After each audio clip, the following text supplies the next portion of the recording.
फटाक खबरें सिर्फ 30 सेकंड में डाउनलोड कीजिए तक ऐप। जांच कमेटी अच्छी बनाई गई है। आरआरबी चेन्नई जो कि नोडल एजेंसी रही है इसकी, उसको भी शामिल किया गया और भोपाल आरआरबी को और बाकी कई सारे लोगों को भी शामिल किया गया। हाँ, दे रहे हैं, दुरुस्त हैं, सही है। हम लोग कहीं से भी नहीं चाहते हैं, हम लोगों ने कभी भी प्रोवोक नहीं किया। इवन सारे टीचर में कुछ टीचर जो थे वो कह रहे थे कि नहीं, अब डिजिटल कोई सुन नहीं रहा। क्या लगता है जांच कमेटी ही इसका सलूशन है या कुछ? जांच कमेटी को रिजल्ट लेना पड़ेगा। हालांकि जांच कमेटी अच्छी बनाई गई है। आरआरबी चेन्नई जो कि नोडल एजेंसी रही है इसकी, उसको भी शामिल किया गया और भोपाल आरआरबी को और बाकी कई सारे लोगों को भी शामिल किया गया। अच्छी बात यह है कि 16 फरवरी तक लड़कों को भी अपनी मेल दिया गया है वहाँ अपनी ग्रीवांसेस को रखने की, और हर एक आरआरबी से इंडिविजुअल 4 मार्च तक रिपोर्ट मांगा गया है। उसके बाद क्या रिपोर्ट आएगा उसके बाद ही कोई कह सकता है। कि महज 500 लड़के एनटीपीसी से असंतोष में थे, वो राजेंद्र नगर स्टेशन या अलग अलग गए थे। रेलवे के 1.5 करोड़ ग्रुप डी के लड़के अपने घर में रजाई में घुसे थे। वो इंतजार कर रहे थे कि उनके सीनियर बच्चों के साथ आरआरबी कुछ अच्छा सलूक करेगी। आरआरबी ने उन सीनियरों को कुछ नहीं सुना, बल्कि जो 1.5 करोड़ रजाई में घुसे थे उनको कह दिया कि तुमसे अब मेंस एग्जाम लेंगे। बताइए, 2019 में जब आप फॉर्म भराएं और कहें कि सिंगल एग्जाम होगा, और 2022 में 3 साल बाद एग्जाम के 20 दिन पहले जब आप कहिएगा, 15-20 दिन पहले, कि हम आपसे मेंस एग्जाम लेंगे, तो लड़का रजाई में से निकला, बिना किसी ऑर्गेनाइजेशन के, बिना किसी लीडरशिप पे चला गया। इवन पटना के डीएम साहब का भी आप स्टेटमेंट सुनेंगे, लीडरलेस है ये। इस वजह से ये हुआ। हम अकेले 1.5 करोड़ लड़कों को कितना रोकेंगे? आपके सामने हम हैं, आपने भी देखा होगा, सारे मीडिया लोग, सारे टीचर रोक रहे हैं, जो जहां है वहां रोक रहा है। सॉल्यूशन क्या है इसका? सॉल्यूशन एकदम सिंपल सा है। जो नोटिफिकेशन में आरआरबी ने कहा था एनटीपीसी के लड़कों के लिए कि हम 20 गुना रिजल्ट देंगे, आप 20 गुना यूनिक नंबर दे देंगे, खत्म हो जाएगा। ग्रुप डी को कहे थे कि हम सिंगल एग्जाम लेंगे, सिंगल एग्जाम में चला जाएगा। बाकी 1.5 करोड़ लड़कों को अगर कोई उम्मीद करेगा कि एक शिक्षक, या शिक्षक कितने होते हैं, कम होते हैं, स्टूडेंट ज़्यादा होते हैं। एक माँ से पैदा हुए 4-5 लड़कों में अलग अलग भिन्नता आ जाती है। तो स्टूडेंट जो आते हैं अलग अलग गांव जिले से आते हैं, उनकी स्वभाव अलग अलग होते हैं। प्रोटेस्ट में भीड़ किसी का नहीं होता है। तो ये थोड़ा सा आरा में जो घटना हुई स्टूडेंट ने किया, वो गलत किया। हम स्टूडेंट को भी कहते हैं कि अगर इस तरह से काम करेंगे तो कोई भी शिक्षक आपके साथ नहीं रहेगा। हिंसा कहीं से भी स्वीकार नहीं है, ये गलत है। काफी बड़ी हिंसा हुई, ट्रेन में आग लगा दी गई, इंजन में आग लगा दिया गया।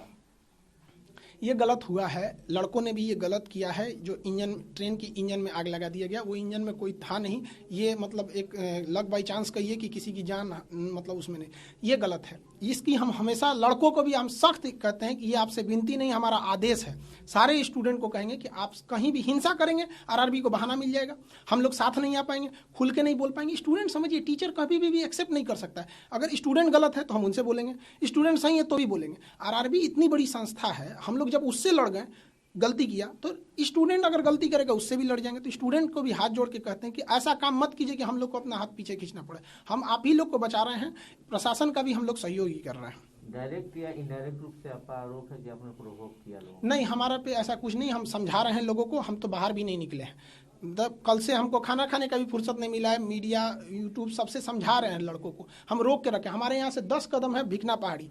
वहाँ पे कल आप देखेंगे प्रशासन ने आंसू गैस के गोले चलाए, वाटर कैनन चलाए, लाठी चार्ज कराए। वहाँ पे हम अवेलेबल नहीं थे, बल्कि बच्चों को हम समझा ही रहे थे। लेकिन आप बताइए, आप 1.5 करोड़ लड़कों को प्रोवोक कर दीजिएगा, उसके बाद आप एक जिम्मेदारी, एक इंसान कितना कंट्रोल कर पाएगा? कहीं से भी आपको लगा कि हमने बच्चों को प्रोवोक किया या हिंसा बढ़ाया? हम तो समझा ही रहे हैं। रेलवे ने स्टेप लिया है, पेपर कैंसिल कर दिए गए हैं, जांच कमेटी बिठा दी गई है। कैसे देखते हैं, क्या पहले हो जाना चाहिए? ये देखिए, आप बताइए, जो शिक्षक और जो स्टूडेंट मिलके पिछले 3 साल से 8-8 मिलियन ट्वीट कर रहा है। अगर ये 18 जनवरी को जो ट्वीट किया गया था, उसके बाद रेलवे अगर इस चीज़ को ले लेता तो क्या जरूरत थी? आपको लगता है ऐसा होता? आप अचानक, जैसे मान के चलिए रेलवे को मेंस जोड़ना भी था, तो धरातल पे हम रेलवे को भी एक नसीहत देते हैं। आप एक बार प्रेस कॉन्फ्रेंस करते हैं कि ऐसा विचार किया जा रहा है, तो लड़कों में धीरे धीरे सहनशीलता आती।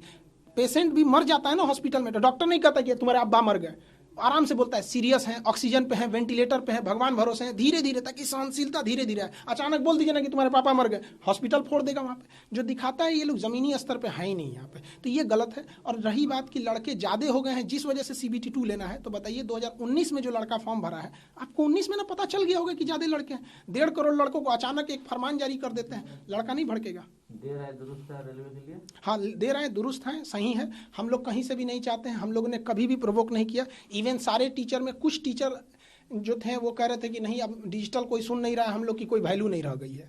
तो स्टूडेंट भी आगे बढ़ने लगा। इसमें क्या हुआ, पुलवामा जो अटैक हुआ था 2019 में, तो उसमें कई सारे शिक्षक और लोग भी गए थे प्रोटेस्ट में। तो कुछ छोटे मोटे न्यूज़ चैनल वालों ने उस चीज़ को काट दिया और कहा दिखी कि सारे रेलवे के लड़के सड़क पे आ गए हैं, जिस वजह से लोगों को मिसअंडरस्टैंडिंग हुई। और प्रशासन को भी समझना चाहिए कि जो उस समय जो प्रोटेस्ट का वीडियो दिख रहा है जिससे ये प्रोटेस्ट चालू हुआ है, उसमें सारे लड़के शर्ट पहने हैं। मतलब ये जनवरी के महीना में कोई शर्ट पहन के घूम सकता है प्रोटेस्ट में? तो ये समझने में भी गलती हुई है।